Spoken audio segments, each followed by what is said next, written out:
आज हम मौजूद हैं नया रायपुर के तूता धरना स्थल में, जहां पे प्रदेश के समस्त जितने भी कर्मचारी हैं, वर्ग 3 के जो शिक्षकगण हैं, वो अनिश्चित धरना प्रदर्शन कर रहे हैं।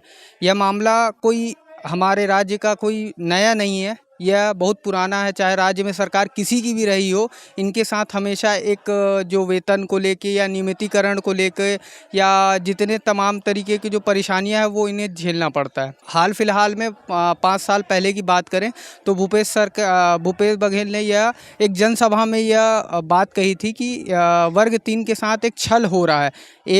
वर्ग 1 और 2 जो कर्मचारी हैं, उनके वेतन में ज़्यादा अंतराल नहीं है, लेकिन वहीं जो वर्ग 3 के जो कर्मचारी हैं, उनके साथ छल किया जा रहा है। यह पूरा मामला चलते आ रहा था, जिसके बाद अब वर्तमान में धरना प्रदर्शन तक बात पहुंच चुकी है। अनिश्चित धरना प्रदर्शन जारी है। इसी सब मुद्दे को लेकर आज हम यहाँ पे मौजूद हैं। हम पूरा मामला जानेंगे, क्या है पूरा मामला, कैसे ये विस्तार से फैल रहा है, बात क्या हो रही है। हमारे खास प्रोग्राम जनमन से जुड़े रहें। आइए बात करते हैं जनता के साथ। आपका नाम? जी, कोमल प्रसाद साहू जी। आप कहाँ से हैं? जी, जिला बलौदा बाजार जिला अध्यक्ष हूँ। अच्छा, तो ये जो आप लोगों के साथ जो धरना प्रदर्शन चल रहा है, इससे पहले आप लोगों ने रैली निकाली थी, जो वेतन विसंगति का मामला है, ये क्या है पूरा मामला? पूरा विस्तार से आप बताइए, क्या कैसे होते गया, किसके बाद क्या हुआ, क्या पूरा जानकारी बता पाएंगे? जी, एक्चुअल में जब 2013 में हमको पुनरीक्षित वेतनमान दिया गया एलबी शिक्षक संवर्ग को, उसी समय से जिस लेवल को हम लोग पार कर चुके थे, वापस खींच के पुराने वाले लेवल में, कम वाले लेवल में हमारा वेतन का फिक्सेशन किया गया, जहाँ पे अंतराल हमको नज़र आया। और जब शिक्षा विभाग में 2018 में हमारा संविलियन किया गया, उस समय ये जो अंतर है 1 और 2 और 2 और 3 के अनुपात में, 1 और 2 का मतलब है व्याख्याता और शिक्षक, उसी अनुपात में मैं बोल रहा हूँ 2 और 3 का मतलब है शिक्षक और सहायक शिक्षक के अनुपात। जो व्याख्याता और शिक्षक के वेतन में जो अंतर है, जैसे 1000-2000 का अंतर है, वही शिक्षक और सहायक शिक्षक के बीच में जो अंतर बन जाता है, वो 12 से 17,000 रुपये का बन जाता है। यही मूल है हमारा वेतन विसंगति का। इसके लिए हम लोग लगातार पिछले 5 साल से लगातार हड़ताल कर रहे हैं। सरकार से वार्ता हुआ है, अधिकारियों से चर्चा हुआ है। बीच में 2021 में जब हम लोग ने 18 दिन का हड़ताल किया था, उस समय माननीय मुख्यमंत्री जी ने जब टेबल टॉक किया हमारे साथ में, तो उन्होंने एक अंतर विभागीय समिति बनाया था, जिसका रिपोर्ट 3 महीने के दरमियान देना था, जिसको आज 2 साल पूरा होने के पश्चात भी शासन द्वारा अभी तक उसका रिपोर्ट सार्वजनिक नहीं किया गया है।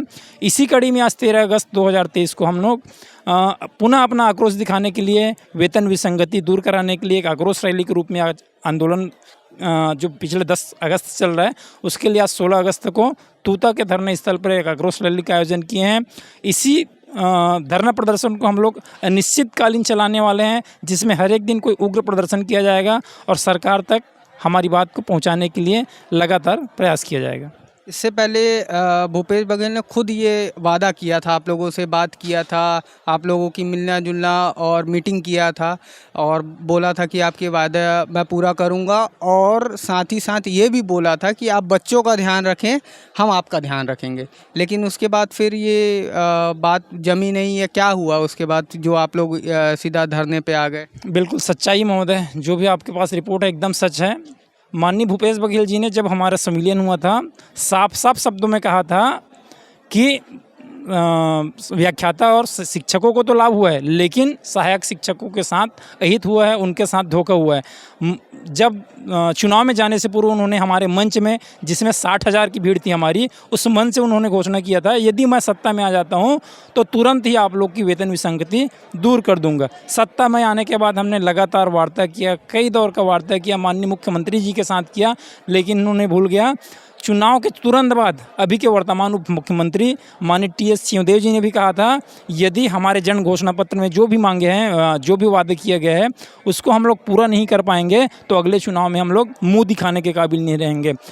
महोदय, मैं आपके चैनल के माध्यम से बताना चाहता हूँ, इस कांग्रेस शासन को बताना चाहता हूँ कि वास्तव में यदि हमारी मांग वेतन विसंगति दूर नहीं किया गया तो उसी स्थिति जैसे टी.एस. सिंहदेव जी ने कहा था, उनको मुँह देखने के लिए सोचना पड़ेगा। महोदय, इससे पहले रमन सिंह की सरकार थी, उसमें भी आप लोगों को कई तरह के कष्ट और कई तरह के धरना प्रदर्शन, धिक्कार रैली, ये सब कई तरह के चलते ही आ रहे हैं। राज्य की ये कोई आज की स्थिति नहीं है जो कर्मचारी ऐसे धरना प्रदर्शन या कुछ कर रहे हैं, और ख़ास करके वर्ग 3 के जो लोग हैं।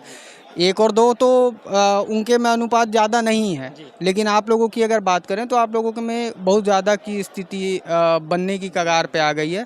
तो क्या बोलना चाहेंगे, क्या है आपका कि अब अगला कदम क्या है? क्योंकि इससे पहले आप लोगों ने कई जगह पे ज़िले के हिसाब से रैलियां निकाली, अब ऐसा स्थिति है ब्लॉक में हो गया, आपके सभी पदाधिकारी भी यहाँ मौजूद हैं, तो अब आगे की क्या स्थिति बन रही है? जी, हम लोग चाह रहे हैं दोस्त कि हमारा जो प्रथम नियुक्ति तिथि है वहाँ से सेवा गणना करते हुए सहायक शिक्षकों की वेतन विसंगति दूर किया जाए, तथा इन्हीं नियुक्ति तिथि का गणना करते हुए जो पुराना पेंशन लागू किया गया छत्तीसगढ़ में, उसका भी लाभ हम एलबी संवर्ग के शिक्षकों को मिले। इसके लिए हम लोग अपने आंदोलन को आज जैसे तूता धरने स्थल में देख रहे हैं, आज तो आक्रोश रैली था, कल से हम लोग आक्रामकता के साथ में, जिसमें हो सकता है हमको शासन के साथ आर पार की लड़ाई लड़ना पड़े, चक्का जाम करना पड़े, या कोई सा भी ऐसे गवर्नमेंट जो प्रतिबंधित धाराएं हैं उसके अगेंस्ट में भी यदि हमको काम करना पड़े तो हम सब चीज़ के लिए तैयार हैं। लेकिन इस सरकार के इस आखिरी समय में अपनी वेतन विसंगति दूर कराने के लिए हम लोग किसी भी हद तक जाने को तैयार हैं। जो लुभाने की जो प्रयास की गई थी आज से 4-4.5 साल पहले, जब कांग्रेस की सरकार नहीं थी यहाँ पे, छत्तीसगढ़ में सरकार पे रमन सिंह थे, और उन्होंने आप लोगों का जो संविलियन था उसको लेके लिया, लेकिन उसके बाद जब भूपेश बघेल का बयान आप लोगों तक आया, उसके बाद फिर आप लोगों ने एक सत्ता का जो परिवर्तन किया, क्योंकि राज्य में बहुत बड़े पैमाने में जितने भी शिक्षक गण हैं, और इन लोगों ने सत्ता परिवर्तन इसीलिए किया था। क्या बोलना चाहेंगे? जी महोदय, मैं ये बोलना चाहूँगा कि माननीय मुख्यमंत्री भूपेश बघेल जी जानते हैं कि 2018 में हम लोगों ने आंदोलन किया था। आंदोलन का अनुमति नहीं था तो जगह हमने बहुत बदला, यहाँ वहाँ 1 घंटा में आदेश बदलता था, यहाँ आंदोलन है चेंज होता था, वहाँ जाते थे। ईदगाह भाठा मैदान में आए हैं तो मुख्यमंत्री महोदय जानते हैं कि चाणक्य हमने इतिहास में पढ़ा था, और छत्तीसगढ़ में जो भी शिक्षक हैं वो चाणक्य है। तो मैं सीधी बात अगर कहना चाहूँ तो मैं डायरेक्ट कहना चाहता हूँ, हम यहाँ बहुत ही विनम्रतापूर्वक पिछले 5 साल से हमार एकमात्र मांग वेतन विसंगति दूर कर दे, पुराना सेवक अवधि गणना कर, ओपीएस के लाभ देवत है तो हमू मन ला मिलना चाहिए।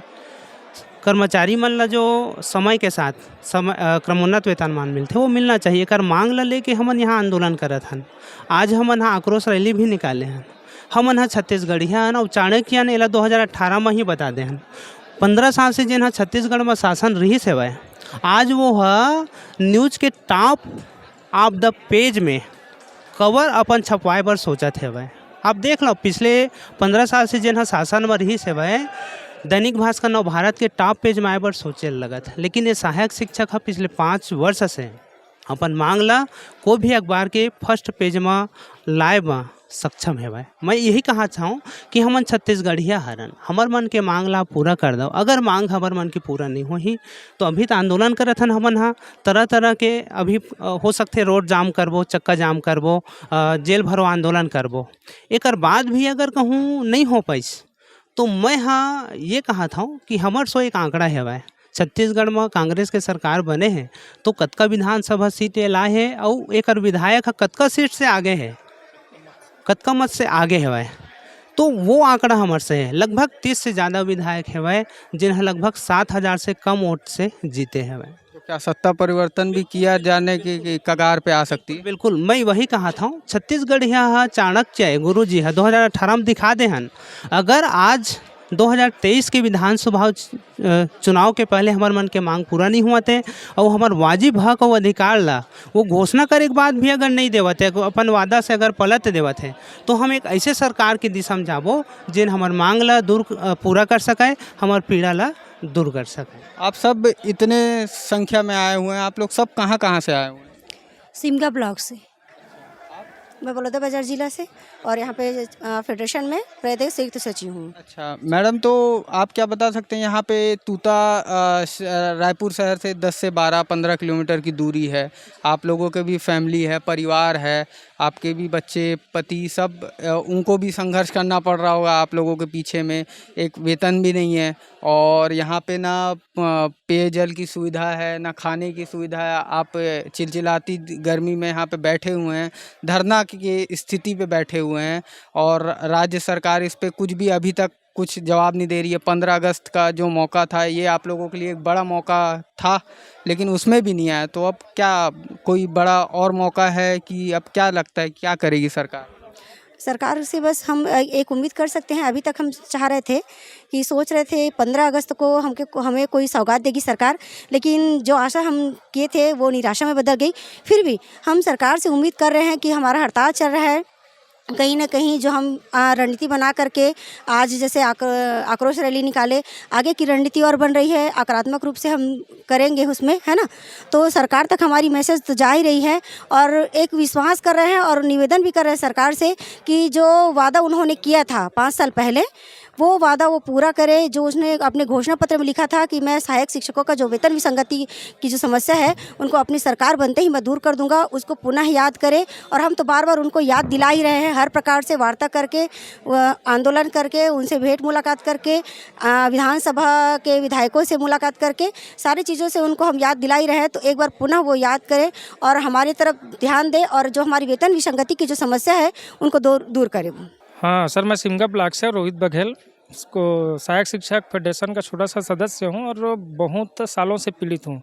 मैं इस आपकी ज्वाइनिंग कब से है? मेरा आज ही 16/8/2002-3 का ज्वाइनिंग है और आप सोच सकते हैं कि मेरा 2 दशक से मैं इस सहायक शिक्षक के रूप में कार्य कर रहा हूँ और आर्थिक पीड़ा से बहुत जूझ रहा हूँ सर। अभी कितनी आप सब वर्ग 3 वाले हैं, तो वर्ग 3 में आप लोगों की कितनी सैलरी बन रही है, कितनी की क्या है?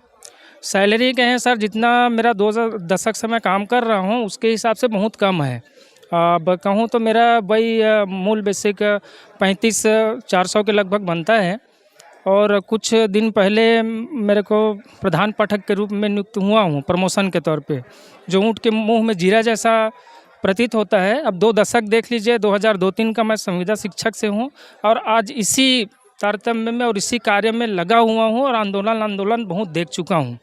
तो मैं सरकार से यही कहना चाहूँगा, आपने जो वादा किए हैं, आपने जो बोले और कर भी रहे हैं, तो जैसे सब कहते हैं कि भूपेश है तो भरोसा है, मैं भी भरोसा कर रहा हूँ और आपके माध्यम से मेरे साथियों से भी कहना चाह रहा हूँ कि इस जो हमारा जो आज का आंदोलन था उसमें सम्मिलित हुए, अधिक से अधिक संख्या में आए।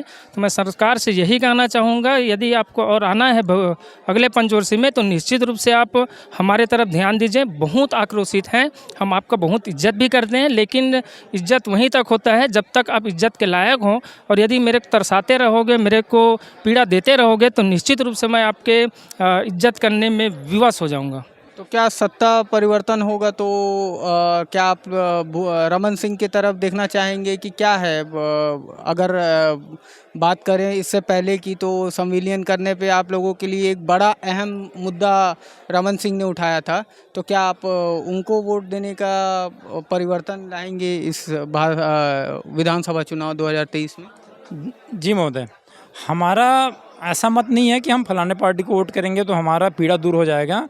जो भी दल सामने आता है जो हमारी वेतन विसंगति दूर कर दे, दूर करने का सिर्फ वादा ना करे, दिखावा ना करे, दूर करने के लिए तार्किक कदम उठाए कि ऐसे ऐसे मैं ग्रेड पे में बेसिक में ऐसे बदलाव करने का मेरे पास प्लान है और इस तारीख को निश्चित रूप से आपका वेतन विसंगति दूर कर दिया जाएगा, चाहे वो कोई सा भी दल है। वर्तमान में यदि भूपेश बघेल भी चुनाव में जाने से पहले यदि हमारा वेतन विसंगति दूर करता है तो हम आश्वस्त करते हैं, प्रदेश के 1,09,000 सहायक शिक्षक आश्वस्त करते हैं उनको कि सारे के सारे मत, उनके परिवार के मत, उनके रिश्तेदारों के मत उस पार्टी को पड़ेंगे। तो माननीय भूपेश बघेल जी से फिर भी निवेदन है, अब भी हम लोग आस लगाए रखे हैं कि हमारी जो पीड़ा है उनको समझे और 5 साल पहले जो उन्होंने आश्वासन दिया था उस आश्वासन और वादा को पूरा करें और हमको वेतन विसंगति की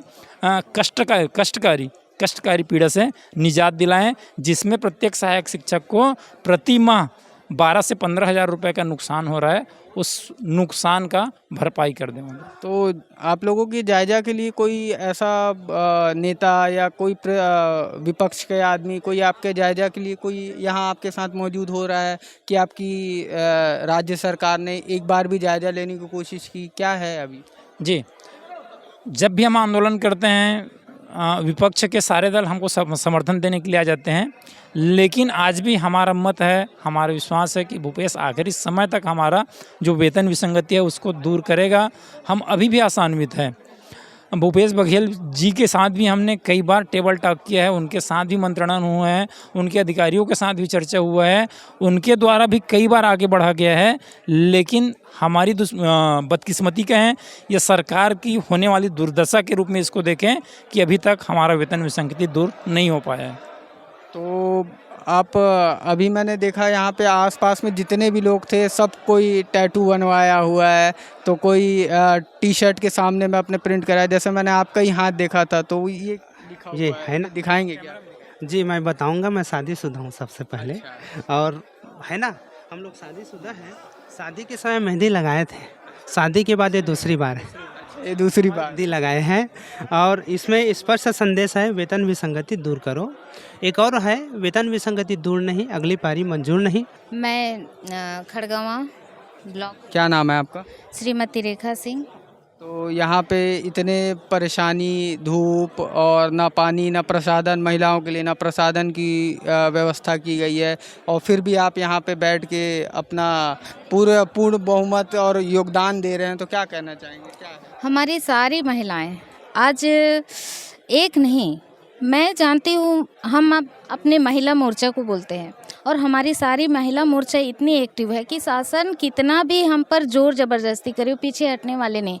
हम एक एक महिला मोर्चा अपने आप को कम से कम 50 से कम नहीं समझते, वैसे तो लाख समझते हैं, लेकिन हम एक एक महिला मोर्चा, क्योंकि महिलाओं के साथ आप जाने 2 रिश्ते जुड़े होते हैं, एक मायका एक ससुराल।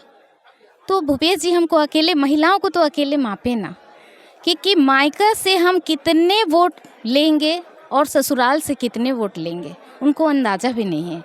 एक महिला तो वो समझे ना हमको, ठीक है। और पहली बात, हम महिलाओं को ज़्यादातर हम सहायक शिक्षकों को ना बीएलओ बना कर रखा गया है।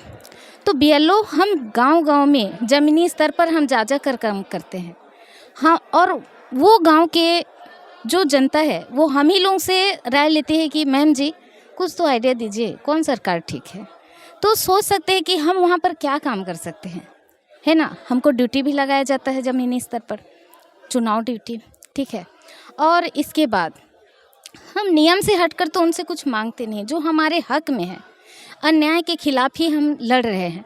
जब भूपेश सरकार जी सत्ता पर नहीं आए थे तब उनको अन्याय लग रहा था कि वर्ग 1 और 2 के साथ आपको न्याय के साथ छल हो रहा है, और जनसभा में उन्होंने ये हाँ एक्सेप्ट किया कि वर्ग 1 और 2 के साथ तो न्याय किया गया, लेकिन आप लोगों के साथ धोखा हुआ। जब मैं सरकार पर आऊँगा आप लोगों के साथ न्याय करूँगा। अरे मेरा कहना है ये राम राज्य रहा है, ठीक है। कम से कम अपने जो वादा किया उस वादा की मर्यादा ही रख लें, ठीक है, उस वादा की मर्यादा ही रखें। और हम शिक्षकों को अपने बच्चों से इतना प्यार है। जब मैं स्कूल से हड़ताल के लिए आ रही थी, मेरे बच्चे बोले कि मैम जी आप लोग हड़ताल क्यों करते हैं। मैं बोली बेटा, अन्याय के लिए लड़ना, हम यहाँ अपना आपको कायर नहीं बना रहे हैं, क्योंकि हम खुद कायर नहीं हैं। हमारे जो पूर्वज थे वो अन्याय के खिलाफ किस तरह से सिर कटाए, आज हम लोगों के साथ अन्याय हो रहा। वेतन विसंगति रूप से जो गहरी खाई खोदी गई, क्योंकि आप भी शिक्षक बन के आ रहे हो हमारे पास, तो उस खाई को हम भरेंगे, जिससे आप आराम से सुख से ये शिक्षक का कार्य कर पाओगे कि आपको हड़ताल का सहारा ना लेना पड़े। मैं माननीय भूपेश बघेल जी से कहना चाहूँगी कि हड़ताल करना हमारा कोई शौक़ नहीं, हड़ताल करना हमारा कोई शौक़ नहीं, हमारी मजबूरी है। अन्याय के खिलाफ यह आंदोलन ज़रूरी है, अन्याय के खिलाफ यह आंदोलन ज़रूरी है। भूपेश सरकार जी, रमन जी ने ट्वीट कर कहा 6 फरवरी जो भी 22 में हमने हड़ताल किया, तो ट्विटर पर ट्वीट करके कहा कि अब सरकार की हार निश्चित है, क्योंकि जब शिक्षकों ने कलम छोड़कर आंदोलन का रास्ता चुन लिया है, अब ये सरकार गई। ट्वीट किया, आज भी मैं उनका पूरा रखी हूँ, उनका पेपर कटआउट, ठीक है। तो रमन जी सत्ता पर थे, ये नहीं समझ पाए कि हमारी पावर क्या है, शिक्षकों का अपमान, शिक्षकों को सड़क पर लाना क्या है, जो हम ही उनको सीएम बनाए, हमने पढ़ाया, वो नॉलेज दिया, आज हम लोगों को सड़क पर आने के अवसर दे रहे। तो वो सत्ता पर रहकर नहीं समझ पाए, लेकिन सत्ता पर जैसे ही वापस गए, उनके आंखों से पट्टी हटा, धृतराष्ट्र का जो पट्टी था वो बाहर आया, उनको समझ आया कि क्यों मैंने इतना बड़ा मिस्टेक किया। और आज उन्होंने स्वीकार किया कि शिक्षा के यदि उनका अपमान हुआ तो सत्ता गई जाएगी। अजीत जोगी ने भी ऐसा किया था, माननीय अजीत जोगी ने गर्भवती माताओं को भी लाठीचार्ज कराया, उनके साथ क्या हुआ, उससे सबक नहीं लिए रमन सिंह जी। माननीय रमन सिंह जी ने भी हम लोगों को पिछले उनके कार्यकाल में हड़ताल के दौरान जितनी महिलाएं हैं ताला जेलबंदी करे, सारे शौचालयों को बच्चे माँ के समेत हमारी माताएं थीं, हमारे शिक्षक बहनें थीं, उनको सारे शौचालय तालाबंदी करके हमको जेलबंदी भर आंदोलन चलाया। आज उसका परिणाम वो देख रहे हैं, ठीक है। तो मेरा कहना, माननीय भूपेश बघेल जी, आप शिक्षकों को इतना ना सताओ, क्योंकि हमारे बच्चों का भविष्य बर्बाद हो रहा, हमको भी उनका दर्द है। और ये है कि शिक्षकों, इससे पहले उन्होंने कहा कि आप अपने बच्चों को संभालो, हम आपका ख्याल रखेंगे। हम उनके बात पे फिर उनके भरोसे पे आ गए, वो दोबारा छल पे छल। वो हमसे वास्तव में 4.5 वर्ष ले चुके, और कितना समय देंगे।